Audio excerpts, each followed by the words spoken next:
what the Prime Minister said when he officially was gearing up for a historic third term. Remember, his swearing is supposed to be taking place on Sunday at 6 p.m. Now, what Amit was referring to was the Prime Minister's address at the NDA's parliamentary meeting today. The Prime Minister lauded the success of the National Democratic Alliance during the Lok Sabha elections, but he even hit out at the opposition. Listen in. ये लोग तय करके बैठे थे कि भारत के लोकतंत्र और लोकतंत्र की प्रक्रिया के प्रति विश्वास ही लोगों का उठ जाए और लगातार ईवीएम को गाली देना। और मुझे तो लगता था कि शायद इस बार वो ईवीएम की अर्थी क्या जुलूस निकालेंगे, लेकिन 4 जून शाम आते आते उनको ताले लग गए, ईवीएम ने उनको चुप कर दिया। आशा करता हूं कि 5 साल तो अब ईवीएम शायद मुझे नहीं सुनाई देगा, लेकिन जब 29 में हम जाएंगे तो फिर से शायद ईवीएम को लेकर के नाचने की शुरुआत करेंगे। साथियों, ये लोग कितने ही बड़े झूठे बोलते रहे हैं। और आप देखिए, चुनाव के समय उन्होंने देश के सामान्य नागरिक को गुमराह करने के लिए जो पर्चियां बांटी कि ये देंगे और वो देंगे और टिकना देंगे, फलाना देंगे। 2 दिन से मैं देख रहा हूं कि कांग्रेस के दफ्तरों पर लोग कतार लगा के खड़े हैं कि ये पर्ची है, 1 लाख रुपया कहां है, लाओ भाई, मांग रहे हैं लोग। यानी आपने जनता जनार्दन की आंखों में कैसा उनको भ्रमित किया, कैसी आंख में धूल झोंक दी।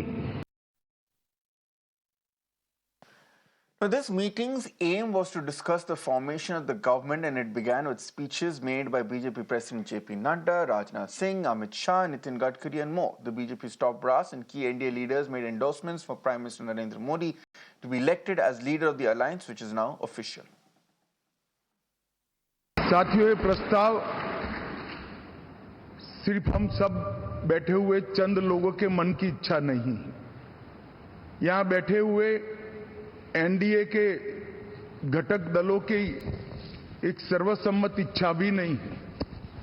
ये प्रस्ताव 140 करोड़ की देश की जनता के मन का प्रतिघोष, देश के हर कोने से, हर तहसील से, हर कॉन्स्टिट्यूएंसी से एक आवाज सामान्य रूप से उभर कर आई है कि इस देश का नेतृत्व अगले 5 साल के लिए श्री नरेंद्र मोदी करें।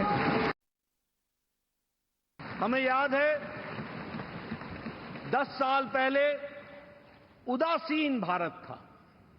10 साल पहले भारत के बारे में यह कहा जाता था कि यहां कुछ बदलने वाला नहीं है।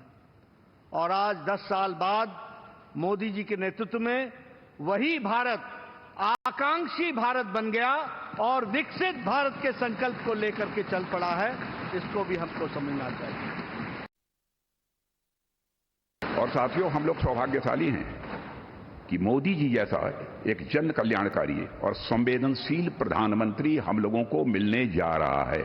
इनकी नेतृत्व क्षमता, इनकी कार्यकुशलता, इनका विजन, इसके कारण मैं मानता हूं कि हमारे एनडीए परिवार में भी वृद्धि हुई है।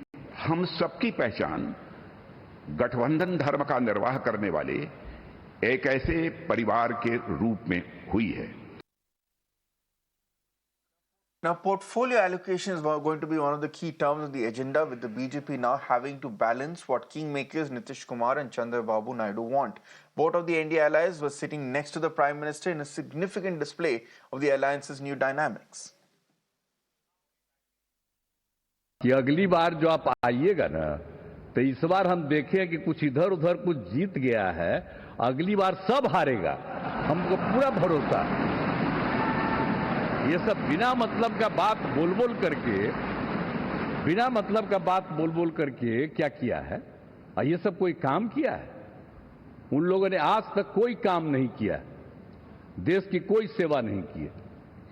लेकिन आपने इतनी सेवा की है और उसके बाद इस तरह से हुआ है, तब इस बार फिर जो मौका मिला है, तो इस मौका के बाद आगे अब उन लोगों के लिए कोई गुंजाइश नहीं रहेगा, वो सब खत्म हो जाएगा। Narendra Modi ji focused and dedicated approach has transformed the nation into a global powerhouse. Today, India is having a right leader, right time. That is Narendra Modi ji. This is a very good opportunity for India. If we miss now, we will miss forever. That is where we are having wonderful opportunity. You are seeing globally today, all countries are having 1 or 2%, 3% growth rate. India is growing at the highest growth rate for the last 10 years.